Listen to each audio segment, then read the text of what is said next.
नमस्कार, आप देख रहे हैं न्यूज दर्शन। आपके साथ में अभिषेक कुमार। इस वक्त हमारी बिहार में मौजूदगी है, बेतिया में हम हैं।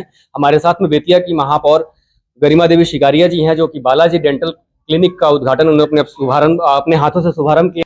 बेतिया वो समय नहीं रहा, वो जगह नहीं रहा। धीरे धीरे बेतिया प्रगति पे है। कितना आपका हाथ है इसमें, कितना बड़ा योगदान है बेतिया को आगे बढ़ाने में? अरे एज अ महापौर मैं कोशिश कर रही हूँ और कितना मेरा हाथ है ये तो पब्लिक ही बता सकती है। और इसके लिए लेकिन लगातार निरंतर कोशिश चल रही है नगर निगम से कि जो नगर निगम पहली बार बेतिया ये बना है तो इसमें इसमें इसका इंफ्रास्ट्रक्चर डेवलप हो, इसके साथ साथ इसकी बुनियादी सुविधाएं इसको मिले। और जो जरूरत है कि जो नए क्षेत्र जुड़े हैं उन सबों को भी हम लोग ध्यान में रखें, तो हम लोग कोशिश कर रहे हैं और निरंतर कोशिश में लगे हुए हैं। आज यहाँ आप आकर के फीता काट करके इस क्लिनिक का शुभारंभ किया, आपके हाथों से हुआ। इसके बारे में क्या कुछ कहेंगे आप? मैं सबसे पहले तो देवेंद्र आज बालाजी डेंटल क्लिनिक का मैंने उद्घाटन किया है। आप नाम से ही समझ सकते हैं कि डेंटल क्लिनिक है ये। और इसमें आदित्य कुमार जी और देवेंद्र कुमार जी दोनों भाई हैं, उनके द्वारा आदित्य कुमार जी के द्वारा ये डॉक्टर है, डॉक्टर आदित्य कुमार जी के द्वारा ये क्लिनिक पूरा संभाला जाएगा, जिसमें आप समझ सकते हैं वो बीडीएस है। तो उन पूरी दांतों की सुरक्षा जो आज के समय में बहुत जरूरी है, लोगों को इसकी जानकारी भी होना बहुत जरूरी है कि समय के साथ उसकी सुरक्षा बहुत जरूरी है, नहीं तो दांत बचते ही नहीं है।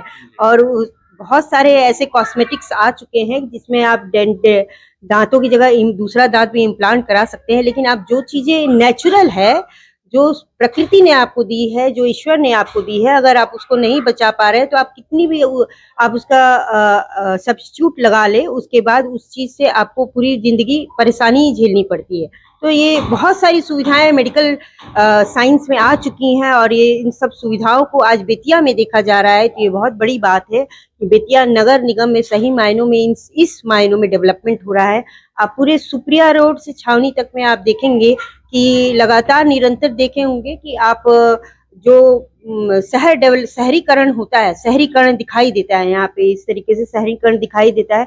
और जो पढ़े लिखे लोग हैं, जो बाहर पहले अपने पेरेंट्स बच्चों को बाहर पढ़ाते थे और बच्चों की ये सोच थी कि हम बाहर ही सेटल होना चाहते हैं, अब वो सोच बदल रही है। सोच बदल रही है क्योंकि बिहार बदल रहा है। तो बिहार बदल रहा है तो हम अपनी बेतिया को भी बदल रहे हैं। और मैं बहुत शुभकामना देती हूँ, बहुत बधाई देती हूँ, पूरे परिवार को बधाई देती हूँ कि इनके द्वारा एक सहयोग भी दिया जा रहा है और इनके द्वारा एक बहुत बड़ा काम भी किया जा रहा है कि यहाँ पे इस छावनी में क्लिनिक बना के साथ साथ में यहाँ के लोगों को ये जानकारी भी होनी बहुत जरूरी है कि अपनी दांतों की सुरक्षा किस तरीके करे और अपने डेंटल हाइजीन किस तरह से मेंटेन करें। अपने सौंदर्यकरण की बात किया बेतिया का, क्योंकि आप ये फ्लाईओवर देख रही हैं, क्या आपको लगता है ये फ्लाईओवर जो बना हुआ है या जो इर्द गिर्द आगे पीछे जो है सड़क जो टूटी पड़ी है, उसके ऊपर आपका कुछ ध्यान है क्या? देखिए, जैसे आप भी जानते हैं कि आरओबी है, ये रेलवे फ्लाईओवर जो है, इसमें एनएच फ्लाईओवर जो है, ये इसमें एनएच नेशनल हाईवे जो होता है सेंट्रल के अधीन होता है, उनका काम होता है और उन्हीं के द्वारा ये देख रेख किया जाता है। और ये मंच नहीं है जहाँ पे हम डेंटल क्लिनिक का उद्घाटन करने आए हैं, तो इसमें ध्यान दिया जाए इन सब चीजों का। बेटे की यहाँ जो है उद्घाटन किया गया है महापौर के हाथों। सबसे पहले मेरे तरफ से आपके चैनल को बहुत बहुत धन्यवाद और माननीय महापौर गरिमा देवी शिकारिया जी को बहुत बहुत धन्यवाद। हमारे जितने भी हमारे संबंधी हैं, मित्र हैं, पड़ोसी हैं, हमारे अपने लोग जो यहाँ हैं, सब लोगों को मैं बहुत बहुत धन्यवाद देता हूँ।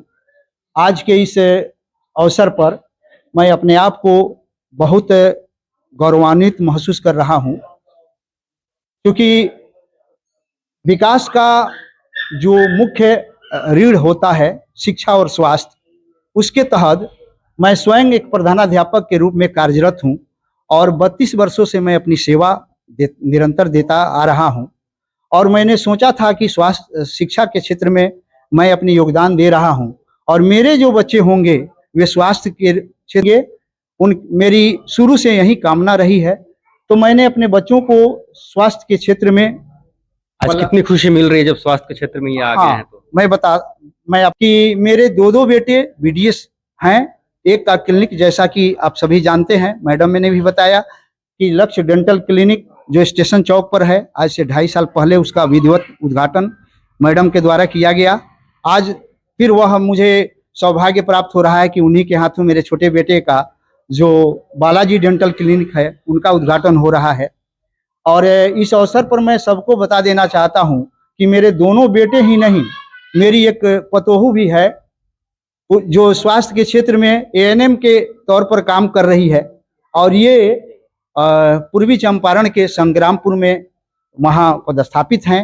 ये भी स्वास्थ्य के क्षेत्र में ही अपना योगदान दे रही हैं। मुझे बड़ा खुशी होती है कि सभी लोगों को सेवा करने का जो अवसर मिल रहा है वे हमारे परिवार की तरफ से भली भांति निभाया जा रहा है। मैं बहुत खुश हूँ। जी धन्यवाद। आप दोनों से भी बातें करेंगे चूंकि आप लोग युवा हैं। मैम आखिरी सवाल, युवा हैं, दोनों के दोनों डॉक्टर्स हैं, इनके तीन मतलब इनके घर में जो है 3 लोग डॉक्टर हैं, युवा हैं। आप क्या संदेश देना चाहिएगा बिहार में और खास करके बेतिया के युवाओं को? देखिए, यंग ब्लड सबसे पहली बात है कि नौनिहाल जो होते हैं और उसके साथ साथ में जो युवा होते हैं, युवा साथी हैं, वही देश का भविष्य है। आज देश की रचना करने वाले, देश को समृद्ध करने वाले, देश को विकास करने वाले होते हैं। क्योंकि आप आज का जो जेनजी जनरेशन जो बोला जा रहा है, जिसमें कि एक विजन है, एक सोच है और उस सोच से वो आगे बढ़ रहा है। और आप देख चुके हैं कि आज एआई वर्ल्ड आ चुका है। आर्थिक, शारीरिक, मानसिक और सामाजिक स्थिति को सुधारना है, किसी भी तरीके से आप सबल होना चाहते हैं तो सबसे ज्यादा जरूरी है शिक्षित होइए। बेसिक शिक्षा तो बहुत जरूरी है, उसमें आपका अपना व्यक्तित्व निखार होगा। व्यक्तित्व निखार में जिसमें आपको समझ में आएगा कि आपको समाज में बिहेव कैसे करना है। आप कितना भी कर लेंगे तो समाज की रचना अगर सही नहीं होगी, व्यर्थ है। आपकी जिम्मेवारियां व्यर्थ है।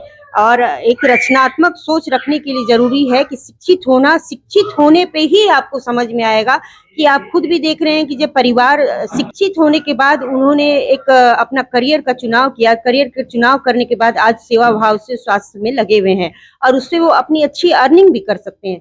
तो ये एक मैसेज यही है आज के युवाओं के लिए कि आपको आपकी जो भी सोच है, नकारात्मक सोच को हटा के सकारात्मक दृष्टि से सोचिए और शिक्षित होइए, सही शिक्षा लीजिए। शिक्षा के लिए जरूरी नहीं कि निरंतर सुविधा आपको मिलती रहेगी, आपको संघर्ष करना पड़ेगा। संघर्ष करिए, अपने आप को रगड़िए और वहां तक पहुंचिए। और उसके बाद अगर आपको कुछ नहीं मिलता है तब आप बोलिए कि हमारे पढ़ाई का क्या महत्व है। क्योंकि मैम आपने इतनी कुछ बताया आप युवाओं को लेकर के, बेतिया के बारे में। कभी राजनीति मुद्दों पे आप हमें समय दीजिए कि हम उस पर बातचीत करें किसी दिन। Definitely, I'll call you. You are anytime welcome for me. और आप जब भी आप समय चाहते हैं और जहाँ चाहते हैं आप कर सकते हैं। मैं हमेशा देखिए मैं एक नेता जरूर हूँ, लेकिन मैं कितना भी चाह कि नेता नहीं बन पाती हूँ, क्योंकि मुझे संभव ही नहीं लगता है कि आसपास में इतनी परेशानियां दिखाई देती हैं तो मुझे समझ में ही नहीं आता है कि इन परेशानियों को इग्नोर करके कैसे अपने आप को आगे बढ़ाया जा सकता है। तो मैं कोशिश पूरी करती हूँ और आप जब चाहें आप आ सकते हैं और हमसे मिल सकते हैं। जी, बाकी खबरों के लिए देखते रहिए न्यूज़ दर्शन। धन्यवाद।